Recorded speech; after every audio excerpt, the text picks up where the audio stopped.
Steve Jones with the Hardscape channel, back with Ted Corvey. Ted, what's a favorite subject of ours? Favorite subject of ours is how does a contractor that may be used to laying concrete pavers, how do they adjust their laying methods in order to accommodate clay? And you and I have talked about this any number of times, and we actually have developed a procedure that was developed up at the School for Advanced Segmental Paving so that we can better communicate to installers on exactly how they go about doing that.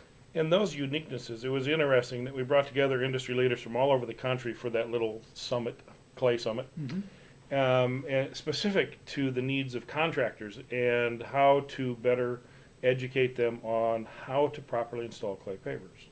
It's a great material. It's a great adjunct to concrete pavers and stone, but we saw a tremendous number of failures and frustration because people not understanding or there not be clear direction on how to deal with the variances in dimensional tolerances with different types of clay pavers. There are really two issues related to clay. One is that the traditional clay paver has square edges and no nibs. And you have to create spacing so that you have a joint. If you don't have a joint, you can't create interlock, so the joint is critical. And the chippage occurs. And chippage will occur. The other issue is that because it's a fired product, 2,000 degrees, from its green state to its fired state, it shrinks 10%.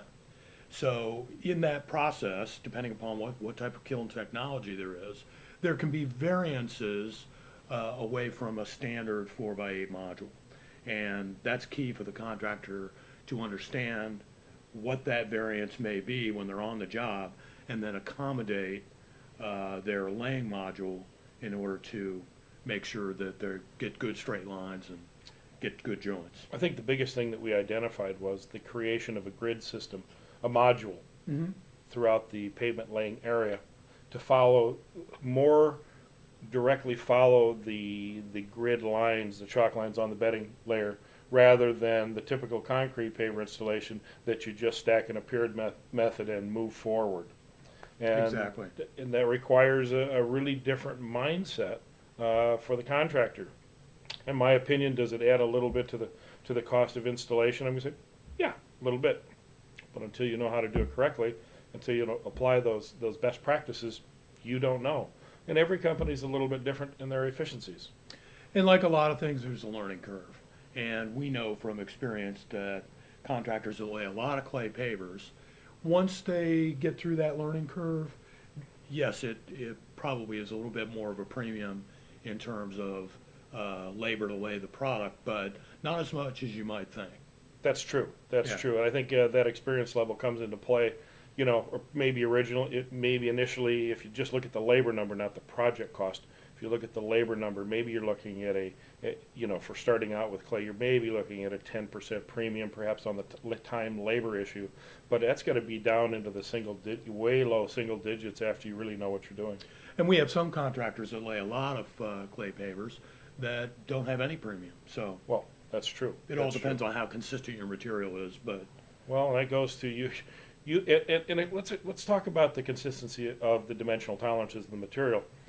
Some product is specifically designed not to be dimensionally tolerant and to create an old world effect. Yeah. And some people look at that as a negative, but if you talk to a designer or a homeowner or project coordinator, they look at these things, they go, that's what I want. And you know what?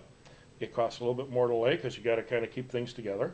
But if that's the look and the effect and they're willing to pay for it, there's nothing wrong with that type of pavement at all. Somebody trying to create the old world look will make a mistake if they're trying to fit it into the modern layout patterns that, become sort of commonplace with pavers.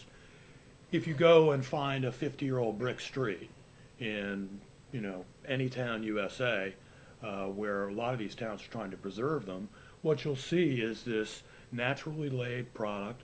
Yeah, the head joints don't line up, but they're not supposed to. It's supposed to look like a traditional material that's quaint and old and something to behold over time. So a contractor needs to understand the needs of a project, of a design, of the desires of the owner, and have the skill set available to achieve those. Yeah.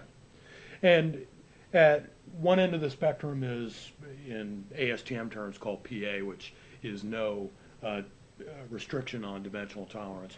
The tightest one is PX, and there are manufacturers out there that can get in upwards of plus or minus 1/16 of an inch. Tighter than some concrete. Now, they products. may be bigger or smaller relative to the 8-inch dimension, but within a given run of product, they're going to have very tight tolerances. So it's really incumbent on the contractor, when they're on the job, that they have to measure the product first. Yeah. You know, there's a couple ways to do that. You can lay out a small Well, they 2x2 can go to the section. school. Yeah, they can go to the school. Go to the paverschool.com website. We've got instructions on clay. In fact, we've got a course coming up here right, in yeah. a week and a half. Yeah.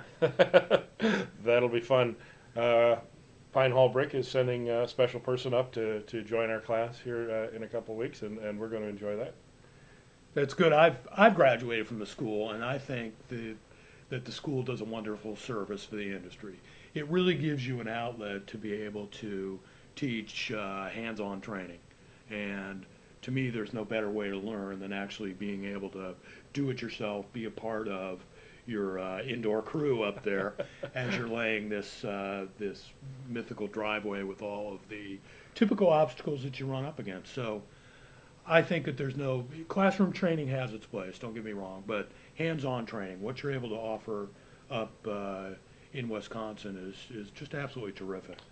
This is for our contractors, which I used to be one. This is a trade. This Yeah. is a vocational skill. And you can read all you want, you can theorize all you want, but when it comes down to it, the nitty-gritty, dirty side of the business is we get dirty, and we have to learn that way. Yeah. The better we get, the less dirty we become. And what's nice about the school is Chicago's an easier place to get to.